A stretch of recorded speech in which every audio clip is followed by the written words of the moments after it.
Hi, I'm Debra, business owner and mom to Gen Z kids on a mission to make sure they get hired and become financially independent as soon as possible. If you're a parent wanting to get your kids hired or a new job seeker desperately trying to get hired, this show is for you, and I am so glad you're here. Hey guys, welcome back to the show. Okay, so today I'm going to be talking about some application and also some interview tips, just going over a few highlights that have come up recently that I wanted to mention. So first of all, one of the most important things that is so overlooked and is so critical is address on a resume. So I've mentioned in previous shows that there's just no reason to ever list your whole address, so don't do it. Only city and state is relevant. You can also list zip code if you'd like. However, the mistake that I see students make over and over again is they list their home city and state, meaning where they're from originally, like where they live with mom and dad. So that is never advisable unless you are applying to jobs in the city and state where you are from. So, for example, if you go to college in another state and you might be applying to positions in that new state that you live in, you need to make sure that your city and state is reflective of that. If, for example, you are from Newport Beach, California, and you are applying to jobs in Norman, Oklahoma, then your city and state need to say Norman, Oklahoma, period. You will be excluded from ever applying, from ever being interviewed, if your city and state does not match the region you are applying in. I mean, I personally have thrown resumes in the trash for this exact reason, and I just want to point out a couple reasons why. Most jobs are looking at you going, first of all, take the whole remote work situation out of the mix. Regardless, they just want to know what region you're in, and because you are likely applying to an entry-level position that is likely in person in some capacity, they want to know that you're already in their region. Even if you're not already in their region, if you have plans to move there, if you get that job, then you need to just list that on your resume. I already live there, period. You just need to say it.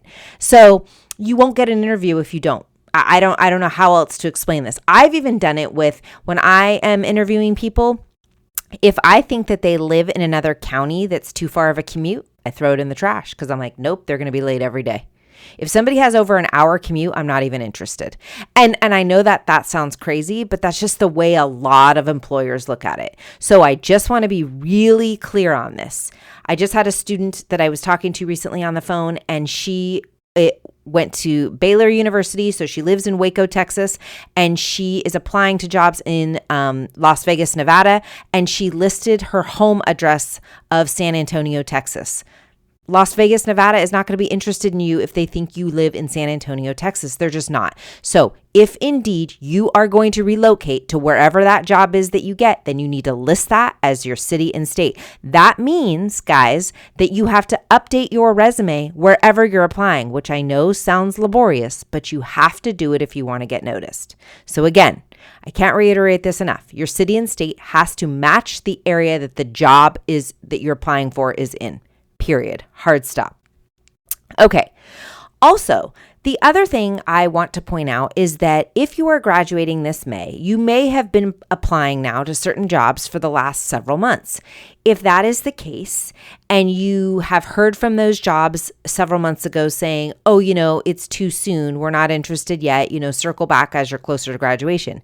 Now's the time to circle back. So what you would want to do is reply to that person that said that to you in an email saying something like, hi, Debra, I hope this email finds you well.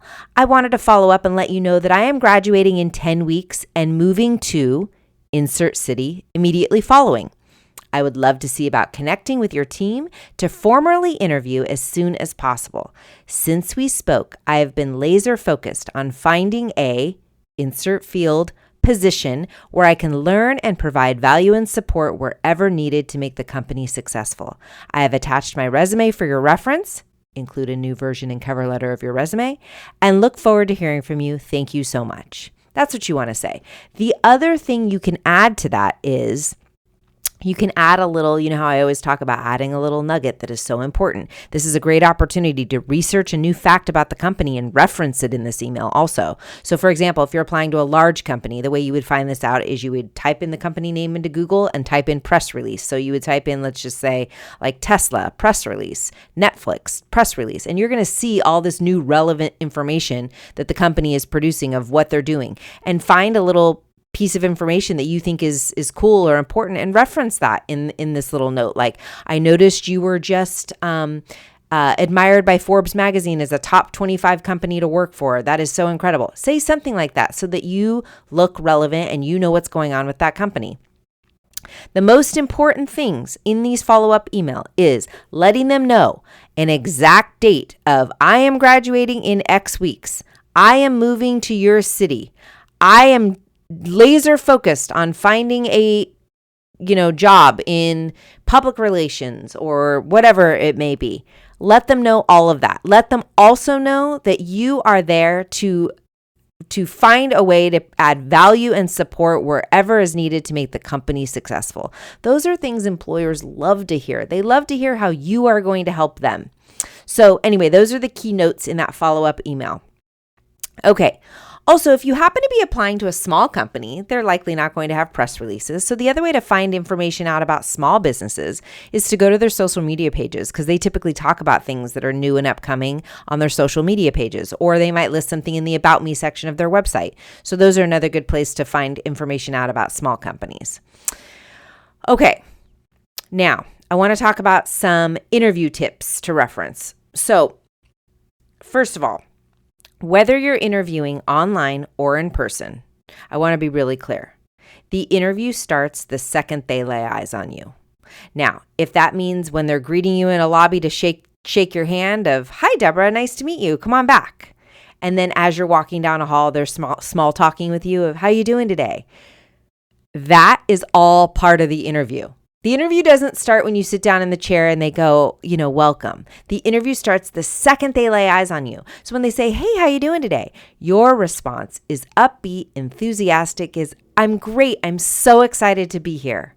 That is what they want to hear. What you don't want to say is, "I'm good. I'm a little nervous." Don't say that. Even if it's true, do not say it. You're so excited to be there today. You're setting the tone. You're setting the expectation of, I am thrilled to be here. You're making the interviewer excited to talk to you. Because remember, and I can't be clearer about this, the number one reason you will get the job is if they like you. Number one. Because most people, if they like you and they already know you have the degree and you're already check the boxes for these basic things that they know you can do, they'll train you to do the job if they like you. So you want to make a really great first impression the second they lay eyes on you. Okay, also another big one I want to bring up is if they happen to ask you a question that you do not know the answer to. Now, this is very likely to happen because you're new. You haven't really had any real first jobs before. So you're likely to get a question that you're stumped on. Now, this is, so I just want you to be prepared for it. And when this happens, don't panic. Don't freeze. Don't make up something that is nonsense that can't be validated in some way, because it will be painfully obvious to them that you don't know the answer. So instead, respond with something like this. I don't know the answer, but I will certainly find out.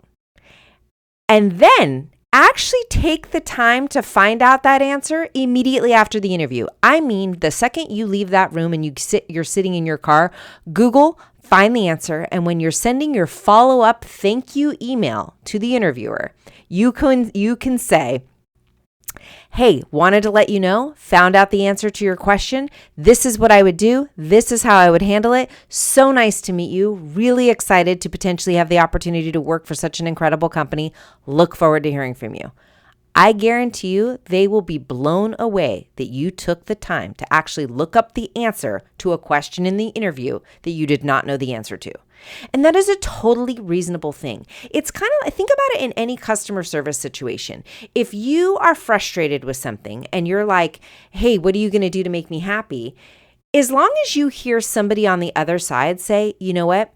I don't know the answer yet, but what I do know is I'm going to get an answer for you right away, and I promise you will hear from me in 4 hours or whatever the situation may be. I'm giving you a customer service example, so this isn't exactly relevant, but what I'm trying to point out here is when you hear somebody say, I don't know, but I'm going to find out and get back to you, doesn't that immediately put you at ease of, oh, this person's competent and awesome? And so again, new graduates, new job seekers, actually find out the answer and reply in an email when you follow up to thank them for the interview. I guarantee you their mind will be blown because no one's doing it. Okay, and the last thing I want to talk about is listing interests and hobbies on the resume. So I see this from time to time, and this one is tricky. What you want to be is very strategic here and only list hobbies if they are relevant to the company you're applying to. In that the job posting actually lists responsibilities or duties that align with your hobbies and interests. Otherwise, they come across as odd and foolish. For example, saying something like, I love spending time with my dog isn't really necessary and not a trait that an employer might see as relevant unless you're applying at a pet-focused brand. Mentioning a love of hiking is ideal if you're applying at like an athleisure brand or an REI company or something like that. That would be seen as a relevant situation. But saying things like, and I see so much of this, and I think this is very in tune with the generation of Gen Z and just how they like function on social media. But I see a lot of things like, I love the beach and shopping and getting coffee with friends. And I also love brunch. Nope. That's a nope to all of those. None of that offers any value and all of it makes you look silly. The same goes for boys that list video gaming as hobbies. That's a seemingly popular one. You just don't want to draw attention to that unless that is a company that you're applying to. If you're applying to a gaming company, that will be relevant. But otherwise, I just am concerned that it's going to paint you in a negative light and you don't want to do any of that. So the takeaway is leave interests and hobbies off unless they're absolutely relevant to the job you're applying to. Okay, guys, I hope you have found this episode helpful. And if so, please forward it to anybody in the same season of life that could benefit. And in the meantime, I will be back with a new episode next week. Take care.